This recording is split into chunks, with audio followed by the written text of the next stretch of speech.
Hello hello, alors aujourd'hui je vous prends pour une petite vidéo parce que vous avez été nombreux du coup à me dire comment est-ce que tu arrives à avoir un budget aussi serré ou si petit, ouais on va dire ça. Alors tout simplement je fais beaucoup de jardin. Alors quand je dis beaucoup, je fais beaucoup de jardin du feignant comme on va dire, parce que j'aime pas passer 4 heures au jardin par jour. Je plante uniquement ce qu'on aime et ce qu'on mange en quantité assez importante, on va dire. Par exemple, mon mari mange des petits pois, mais personne d'autre n'en mange à la maison, je n'en plante pas. C'était un exemple comme ça. Donc je plante voilà, uniquement ce qu'on aime, ce qu'on apprécie particulièrement.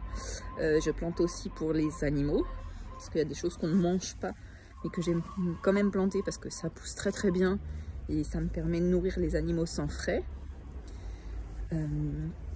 Voilà, je vais vous faire un petit tour. Alors voilà le potager. On va commencer par les arbustes. Donc là, j'ai du cassis. Ça donne énormément. Donc là, j'en ai un plutôt petit et là, j'en ai un énorme. Donc j'arrive à peu près à faire 1 kg de cassis 2 fois parce qu'il est remontant. Donc ça me fait 2 fois dans l'année du cassis. Là j'en ai maintenant et j'en aurai encore dans 1 mois et demi. Donc j'ai commencé à récolter, mais vous voyez il en reste encore plein. Ça fait de très très belles grappes. Voilà, ça me permet de faire plein de gelées. Alors on n'est pas super fan de ça, mais du coup je troque mes gelées de cassis. Pour ceux qui me demandaient niveau arrosage et tout, oula la tempête celle l'a délogé. Vous voyez j'ai un récupérateur d'eau de pluie sur mes gouttières en acier. Hop, ça va dans les cuves et j'ai 2 cuves de 1000 litres. Donc je dépense vraiment 0 € pour l'arrosage de mon jardin. Voilà. En sachant que bon là j'ai un robinet, je broche un tuyau dessus, tuyau qui est là, et j'arrose tout mon jardin. Donc là j'ai 2 cuves pour l'instant. Je pense que je vais investir dans une 3e. Donc moi je les achète d'occasion à 50 €. Franchement. C'est pas très cher pour l'investissement et les 50 € d'eau, ça passe très vite. Alors ici, du coup, on est adepte des concombres et les concombres servent aussi à nourrir le cochon et les lapins. Donc doit y avoir à peu près 20 pieds de concombres, 2 pieds de courge. Donc là, il y a 1 pied de courge. Là, c'est 1 pied de courgette. D'ailleurs, ça commence à pousser. Voilà, il y en a une là. Il doit y en avoir une autre par là. Vous voyez un peu. Là, je ne sais pas c'est quoi comme courge. Donc tout ça, c'est des concombres. Et entre les concombres, parce que le concombre monte, et bien au pied, j'ai mis des betteraves. Donc ça, les betteraves, c'est uniquement pour les animaux. Peut-être en garder une dizaine pour nous, mais c'est tout. Et là, il y a une menthe bergamote. Donc ça, je couple les cultures parce que la menthe, en fait, évite les parasites. Donc j'ai mis une belle menthe bergamote. Donc c'était un seul brin. Et là, elle se développe de fou. Elle s'est même repiquée toute seule. Voilà. Donc bientôt, je vais pouvoir séparer le pied et le mettre dans un autre. Alors ici, j'ai 2 pieds de haricots verts qui ont magnifiquement pris. Alors celui-là, il est un peu petit. Mais alors celui-là, c'est la jungle. Il est énorme. Bon, j'ai un pied de tomate aussi énorme. Là, j'en ai un plus petit. Le problème, je ne sais plus c'est quelle variété. Donc là, c'est en train de commencer à sortir les petites tomates. Donc j'ai de la salade. J'ai aussi des épinards. J'ai enlevé tout le reste. Donc là, je vais replanter, je pense, quelques petites choses. Ici, ici c'est dense. Hein. Alors j'ai de la bourrache. Donc la bourrache, je ne la consomme pas. C'était surtout pour attirer les abeilles, les bourdons. Enfin, vous voyez, il y en a un petit là. Hop. Ça gigote pas mal autour de la bourrache. C'est excellent pour la pollinisation. Et plein de carottes. Alors quand je vous dis plein, je pensais pas que ça allait autant prendre la carotte. C'est vraiment une forêt de carottes. Donc ça, la carotte, on en consomme beaucoup parce que mes enfants, c'est ce qu'ils préfèrent. Donc voilà. Ah oui, puis ça tire aussi tout plein de petites coccinelles. J'en ai partout dans le jardin. Ouais, j'en ai encore là. Parce que vous voyez, il y a plein de petits moucherons. Ah bah tiens, il y a une coccinelle aussi là. Et elle mange tous les petits moucherons, pucerons et compagnie. Donc voilà. Alors parmi ça, j'avais aussi de la salade. Mais alors là, elle est... Enfin, elle pousse pas trop parce qu'elle est envahie de carottes. Voilà. Alors ici, j'ai des navets. Et j'ai fait un test de repliage de pieds de carottes qui n'est pas très folichon. J'ai replanté quelques petits pieds d'haricots. Voilà. Donc celui-là qui part bien. Celui-là qui devrait bien partir. Et celui-là, je sais pas. Il est un petit peu malade. Je pense que je vais changer. Ça, c'est des navets. Donc je viens de repiquer. Ils vont bientôt repartir.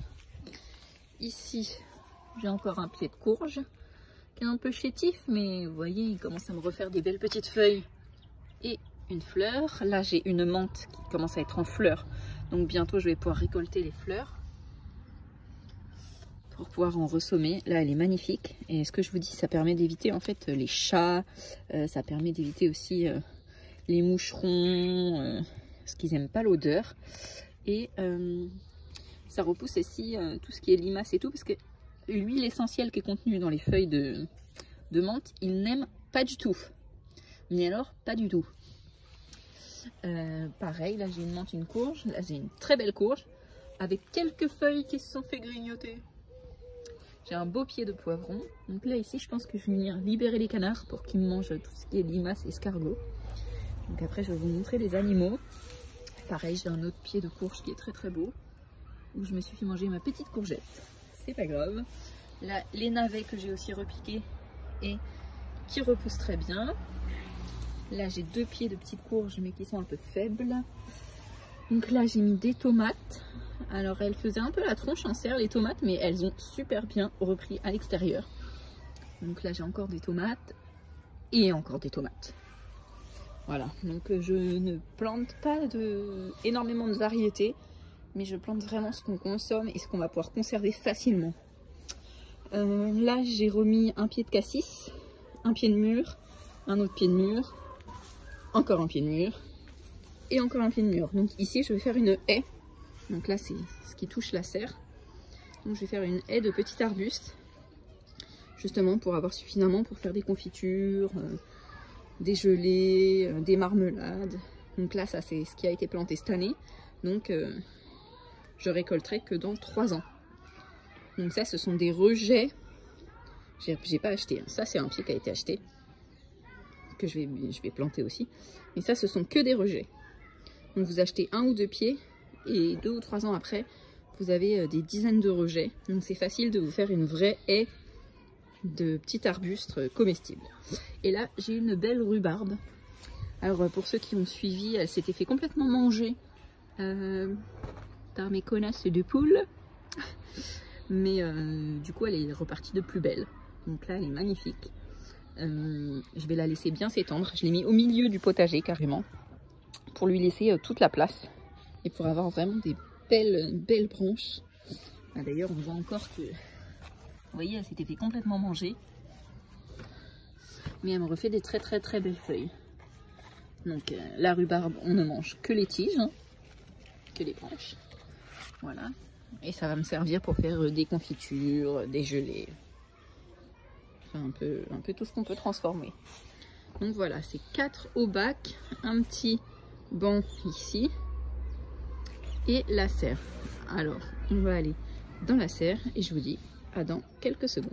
Alors voilà, on est devant l'entrée de la serre. Donc devant l'entrée de la serre, j'ai mis 2 pots. Donc un pied de menthe et un pied de ciboulette. Donc ça me sert à récupérer les têtes de fleurs pour faire des graines et pour après ressemer. Donc là j'ai un deuxième pied, donc ça c'est de la jeune menthe, elle a que quelques mois et elle est déjà magnifique. Et en fait les jeunes plants sont beaucoup plus parfumés, donc je prends toutes les têtes pour faire du thé.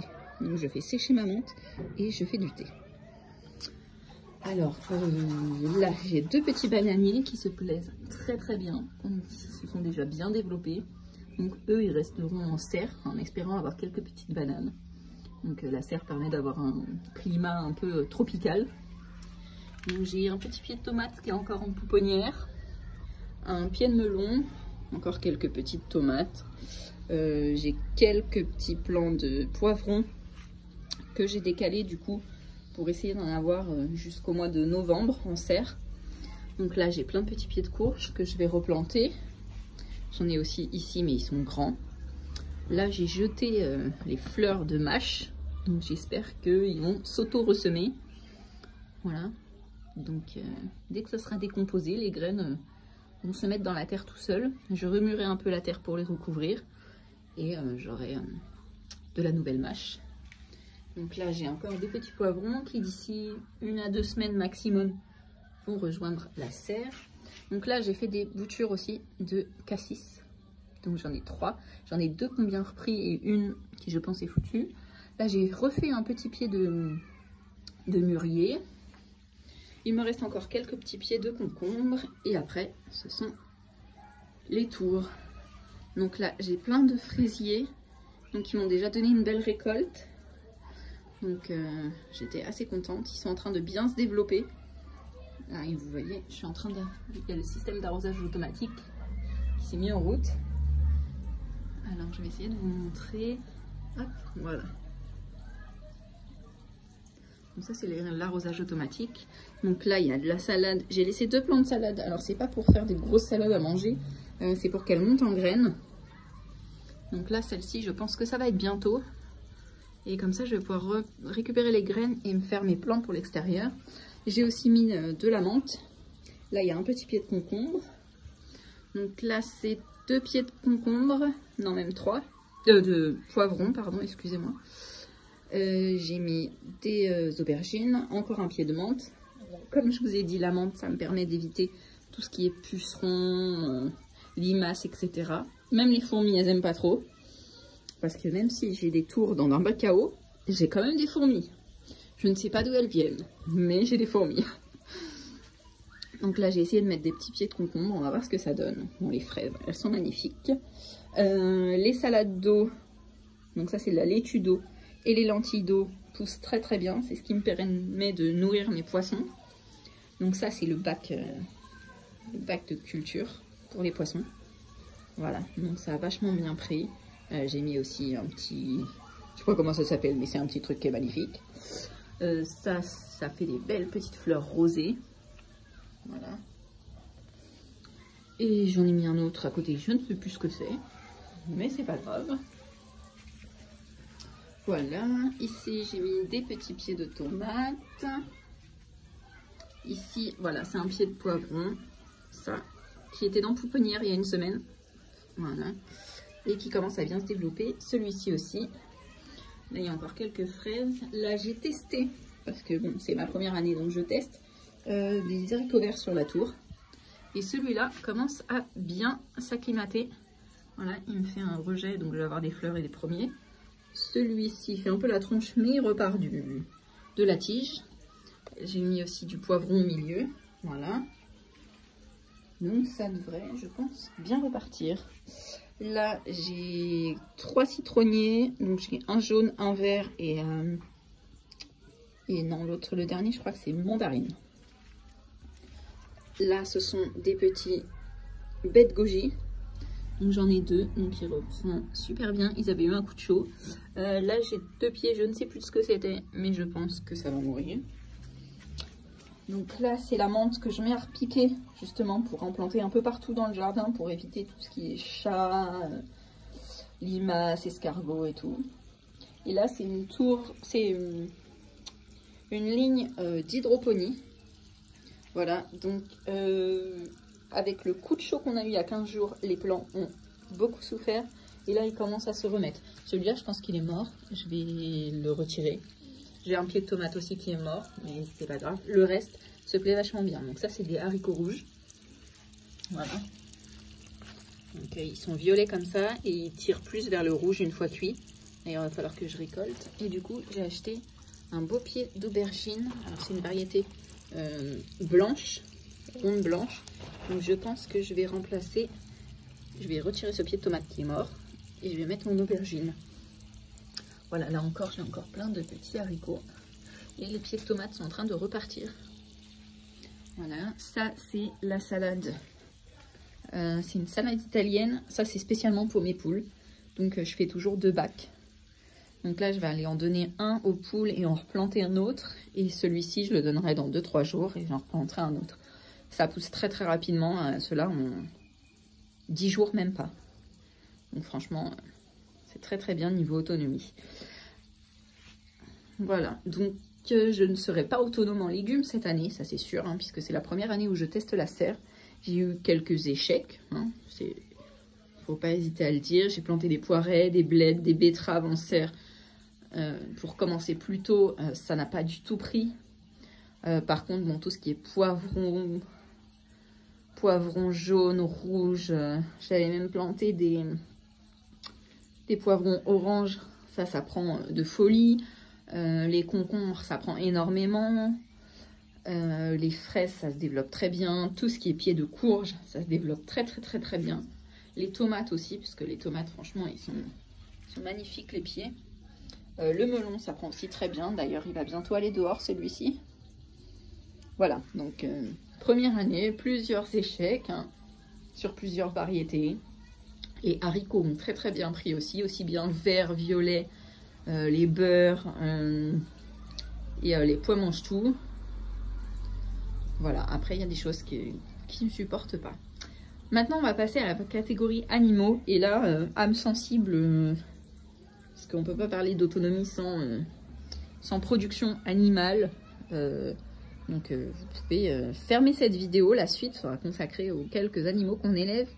Aussi bien pour manger tout ce qui est œufs, mais aussi bien pour la viande. Alors on va aller dans le parc et je vous dis à tout de suite. Donc voilà, on va arriver dans le parc aux animaux, mais avant, juste vous montrer tous les petits arbres fruitiers qu'on a plantés. Donc on a cerises, mirabelle, pommes, poires. Donc là on peut le voir, c'est le seul qui a résisté cette année. Ça c'est des pommes tardives. Donc voilà, on aura une petite vingtaine, c'est tout. Puisque le reste a été foudroyé par le gel. Mais en tout cas les arbres sont magnifiques. Et ceux-ci ont 3 ans. Et il y a un magnifique figuier dans le parc des animaux. Et ça, c'est ceux que j'ai plantés cette année. Donc, dans le parc, alors là, on a un petit cochon en adaptation. Donc, il y a un petit cochon. Bonjour, chanchon. Donc ça, c'est un tout bébé. Ce n'est ni pour le manger, ni rien du tout. C'est pour le plaisir. Donc, voilà, ces petits chanchons, un cochon nain vietnamien qui va rester à la maison pour l'instant, qui est en adaptation puisqu'il vient juste d'arriver. Et en attendant d'aller chez le vétérinaire, il est en quarantaine dans son petit parc. J'ai recyclé mon parc bébé. Là-bas, vous avez Cloche, le petit poussin qu'on a sauvé de la route, qui maintenant commence à être une belle petite poule.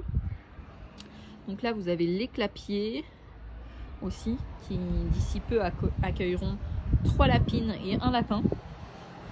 Mais on ira les chercher soit cet été, soit début septembre. Et bien sûr, on fera des portées pour du coup avoir des petits lapros, les élever et les manger. Voilà, donc on gardera nos 3 femelles et notre mâle tout le temps. Voilà, les enfants pourront jouer avec et tout machin. Et les petits lapros serviront pour notre alimentation. Là-bas, vous avez le gang de canards. Donc, ce sont des canards coureurs indiens. Ce sont des canards qui pondent aussi bien que les poules. Donc, des cannes qui pondent, pas des canards. Donc là, vous avez 4 cannes et 2 canards. Voilà, ce sont des cannes, des coureurs indiens. En fait, ils marchent droit. C'est vraiment très mignon comment ça marche et comment ça se déplace. Ce sont des très bonnes pondeuses. Du coup, on aura une belle variété d'œufs puisqu'on a les poules qui sont ici. Bon, je ne les ai pas sorties parce que sinon, elles m'auraient cassé les pieds dans le parc. Donc, le temps de la vidéo, elles restent à la maison. Donc, vous voyez les petits canards, comment ils marchent. Ils sont trop mignons. On va aller les voir en essayant de pas trop leur faire peur. Voilà. Donc là, c'est les poules. Donc ça, les poules, c'est uniquement pour les œufs. Voilà, c'est mes fifis. Il y en a 6, plus le poussin qui s'est déjà transformé en poule, qui va bientôt les rejoindre. Là, les canards, la petite troupe que j'ai, donc les 6, vont rester toujours à la maison. On fera quelques œufs en couveuse. Je pense que j'en ferai une 30aine par an pour la consommation. Parce que le canard coureur indien est aussi un très bon canard à chair. Voilà. Là, vous avez le parc des cailles. Donc, à l'intérieur, vous avez 30 cailles. Ce sont des très bonnes pondeuses. Les œufs de caille ne contiennent pas de cholestérol. Donc c'est vraiment très bien pour les gens qui ont des soucis de santé et tout. Et les cailles, je les fais reproduire. Et on mange aussi de la caille. Voilà, donc les cailles, là c'est la première année qu'on va les reproduire. Et j'espère en faire 250 par an pour atteindre l'autonomie en viande que je veux. Donc je pense faire une vingtaine de canards par an et 250 cailles. Alors les cailles, franchement c'est ce qu'il y a le plus simple, ça prend pas de place et c'est très facile à faire. Et en 6 à 8 semaines, ça atteint la taille adulte et on peut déjà les consommer. Donc c'est très simple et assez rapide à faire. En 2 mois, on a des sujets prêts à manger, on va dire. Alors là, je vais essayer de vous zoomer les petits canards. Ils sont en train de s'éclater. Voilà, donc là, ils sont tout jeunes. Ils ont 1 mois. Et ils seront à majorité sexuelle et prêts à la reproduction à l'âge de 6 mois. Voilà, donc là on a fait le tour de nos animaux. Du coup on a 3 variétés d'œufs. Donc poule, caille et bientôt canard, quand ils seront arrivés à l'âge adulte. Coucou cloche. Alors celle-là elle est pas farouche, hein, parce que je l'ai élevée à la main depuis qu'elle est poussin. Et du coup il y a Chonchon qui protégera tout ce petit monde des prédateurs d'ici peu, puisque le fait d'avoir un petit cochon du coup éloigne tout ce qui est renard et compagnie, parce qu'ils en ont peur.